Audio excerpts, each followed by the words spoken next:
తాండూరు కాగ్నానాది బ్రిడ్జిపై మరోసారి రంధ్రం పడింది. గతంలో కూడా ఇలాగే ఒకసారి రంధ్రం పడడంతో మరమ్మతులు చేసి దానిని పూడ్చారు.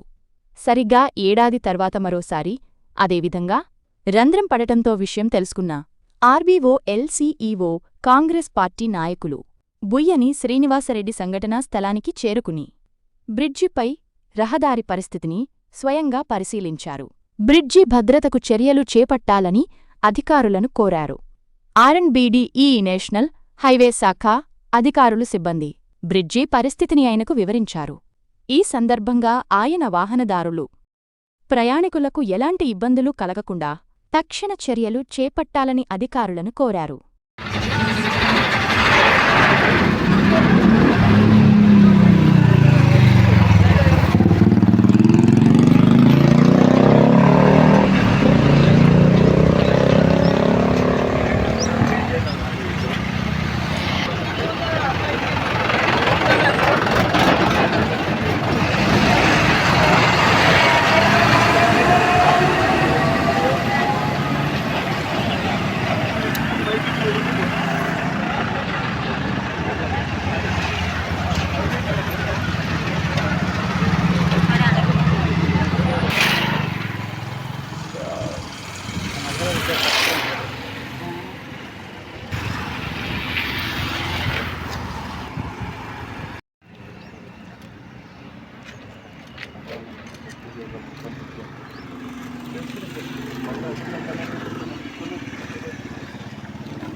ఏదైతే ప్రాబ్లం వచ్చిందో ఆ ప్రాబ్లం సాల్వ్ చేస్తాం, కానీ 5 సంవత్సరాల క్రితం ఏమైంది, 10 సంవత్సరాల క్రితం ఏమైంది, ఎట్లయింది అవన్నీ ఆలోచన లేదు. ఇది మ్యాక్సిమంగా వితిన్ 10-15 డేస్ లోపల కంప్లీట్ చేసి మళ్ళీ నడవడానికి చేస్తాం.